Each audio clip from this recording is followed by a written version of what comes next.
Hi, I'm Carol Brotherston. This is Learn Piano in the Car, episode 14. Today we're talking about dynamics. In music, dynamics refers to simply the volume, how loud or how soft you play.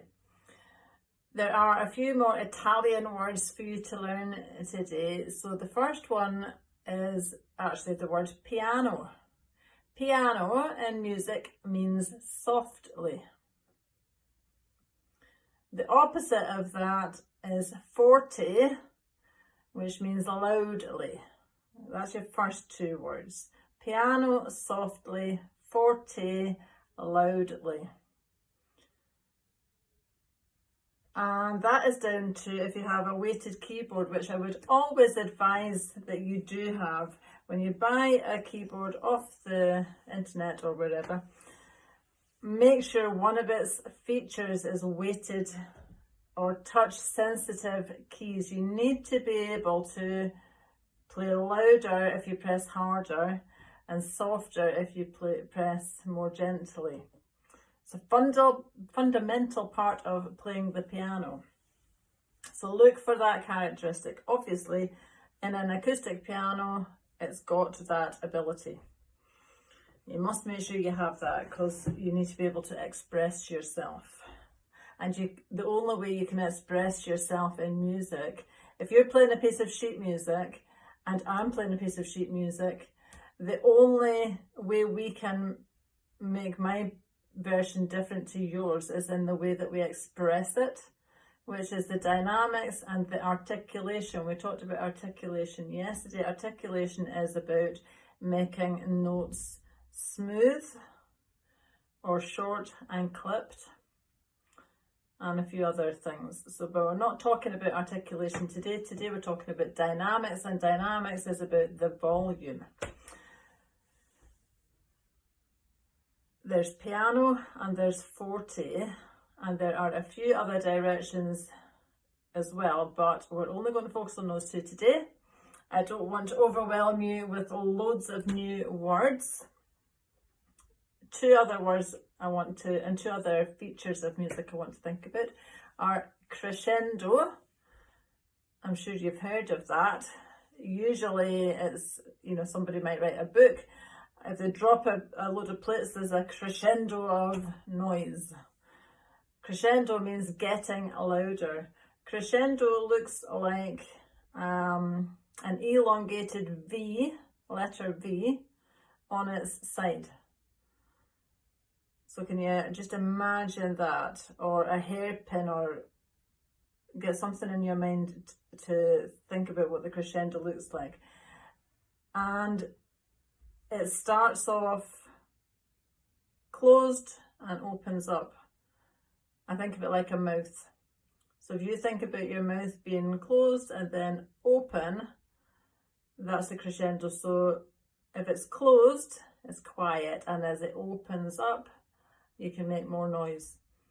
So it would go from the left to the right of the page. The left hand side of it is closed and the right hand side is open, like a V on its side. Think of it like that, but elongated. And the opposite of a crescendo is a diminuendo. So when you see that hairpin in music, it'll be the other way around. It'll have the open end on the left and the other end where the two parts join on the right. So it'll start off open and it'll close. And as it's open to start with, it's forte, it could be loud, and as it closes, it gradually gets softer. And so that's crescendo, getting louder, diminuendo, getting softer. Piano, the word piano in Italian is softly, and forte means loud. A lot of the words in music are Italian. And so that's a little bit about dynamics. As I said, there is more words to describe the dynamics in that, but that's enough for today. So that's 4 new words. And if you want to know more, you can get your free resources, www.perfectpiano.org.uk. Join my newsletter. You can join my free Facebook page to get feedback on how you're expressing yourself. Send me some videos that I can look at. I'll give you feedback. If you want, you can even send me photographs of the sheet music, and I'll be able to look at the sheet music compared to your playing and give you really good feedback. Quite happy to do that for you. I'm really passionate about adults learning piano. Sometimes people have said to me, in fact many times people have said to me, oh, you're a piano teacher. I would have loved to have learned piano, but they say it as past tense, as if it's something that's passed them by. And it's not. I don't know why people think like that. You can learn as an adult. Many adults can learn more quickly than children because they want to be taking lessons. They want to be learning, and they're really invested in the process.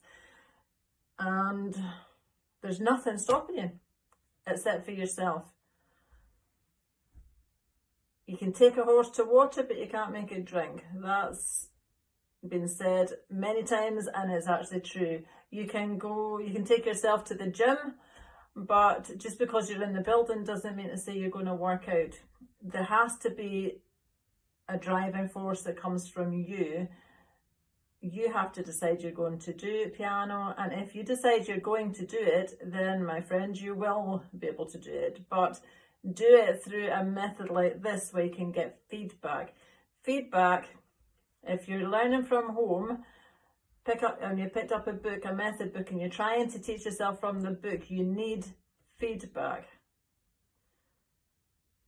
And that's not to say you need to go to one-to-one lessons, because that, as I've described in other videos, I'm not going to describe it again. One-to-one lessons sometimes don't progress at the speed that you need them to. And adults struggle often to get to one-to-one lessons because of the kids, because of their work, because of life gets in the way. And if you miss a lesson, then you're likely to miss another one and another one. And before you know it, your dream of playing the piano is gone because you're on somebody else's agenda. You're stuck to the piano teacher's calendar. If you self-direct yourself on my program, perfectpiano.org.uk, and the Perfect Piano Academy within it, which is only £1 at the moment, by the way, guys. For the first month at the moment, it's only £1. You could try it for a month and make a connection with me, and you'll find out how good it is, but you'll also get a chance to find out if you're in the right space and have the time and the commitment and the energy to put into this. Don't listen to the YouTube videos and things on Facebook that tell you you can learn piano in 2 minutes. Yes, you can learn to copy something on an app, maybe in 2 minutes, but that's not learning piano. It's not learning piano properly, and it has a place for some people who don't want to learn properly. But if you do, this is it. Come and join me. Send your questions also to info@themusicroom.org.uk, and I'll answer them in this podcast. Thanks for listening. Have a great day.